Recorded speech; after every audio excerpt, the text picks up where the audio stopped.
Wait, so the next Sonic game is gonna be an Xbox exclusive?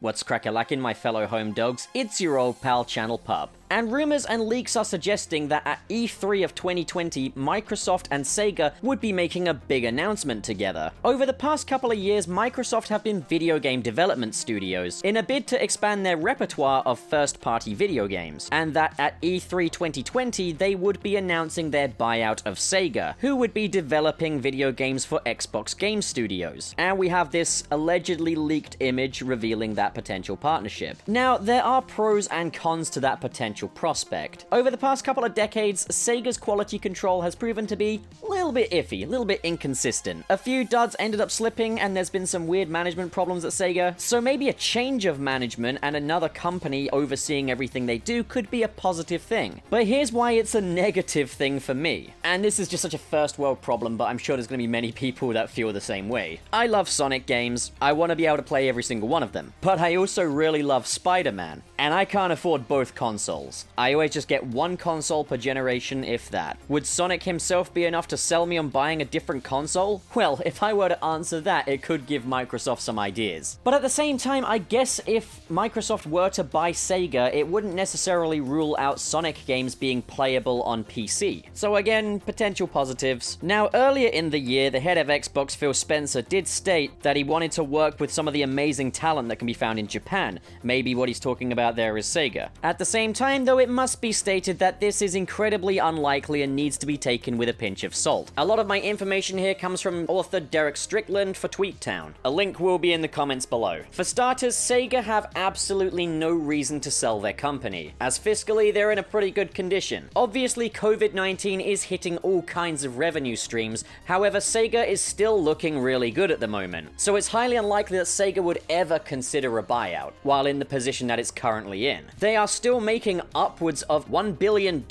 in quarterly revenues. In the third quarter of 2019, during the holiday season, Sega made $1.7 billion in revenue. The profits are looking great for what they are, and they are on the rise. So altogether, Sega made roughly 1/3 of what Xbox makes every quarter, with Sega even dipping a pinky toe back into the console market with the Sega Mini. Not to mention their percentage of the profits made from the Sonic the Hedgehog movie, which was a smash hit. But then Microsoft doesn't really have a reason to purchase Sega either. Xbox likes to gear its games library to things that will utilize the Xbox's functions, such as Xbox Live and the Games Pass. Sega don't really follow that ethos, which isn't going to make them a particularly desirable company for Microsoft, especially considering the age of the company, and considering that Sega makes 1/3 of the Xbox division's entire quarterly earnings. Sega would have an extremely high price tag stuck on it for a company that does not match Xbox's much more online service-driven ethos. It's not to say that Microsoft couldn't afford to buy Sega, it's just what would the point really be? It would be a heck of a gamble for a very high price. The kind of studios that Xbox have been buying are AA studios, kind of newcomers, new developers. Developers that can be nurtured into the Xbox environment. Developers more likely to specialize, whereas Sega is a time-worn institution. Microsoft are profiting much more from companies like Ninja Theory and Obsidian Entertainment, which are much smaller than Sega. So the overall proposition of the value of buying Sega is just too wonky. The two companies have very little in common, and with Sega,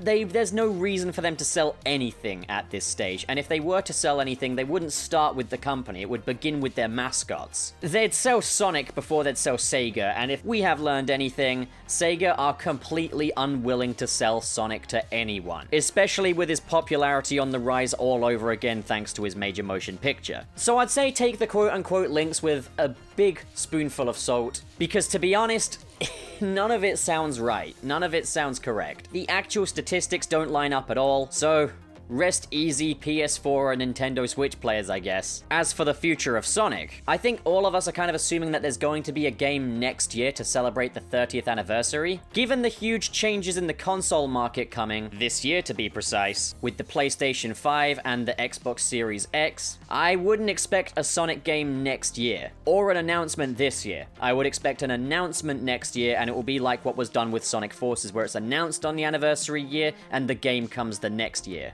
With new systems come new engines, new system architecture, so Sega's got a lot of work to do. And with COVID-19 having quite a firm grip on the industries, there's probably not any work being done right now. So I think when it comes to Sonic, the future is not today. And sure, I'm a little bummed out about that, but hey, hopefully something soon, right? I mean, we've had a great movie, so it's not like we're starved for Sonic. What do you guys think? Comment below and discuss, and as always, if you enjoyed this video and you want to see more like it, why don't you head over to channelpup.net, where we got a blog page called Dr. Blogtopus, but as well as that, you can also buy merch, such as this awful t-shirt. But if you want to be a part of the super fun Kennel Club, why not hit subscribe, hit the like button, and in the description below, you can check out the links to my Patreon and my Twitter. I think that would be pretty sweet for both of us, what do you say, champ? But in all seriousness now, thank you so much for watching, my fellow home dogs. Have a great day, because you and I both know you've earned it. I'll catch you next time. That's a cute outfit. Did your husband give it to you?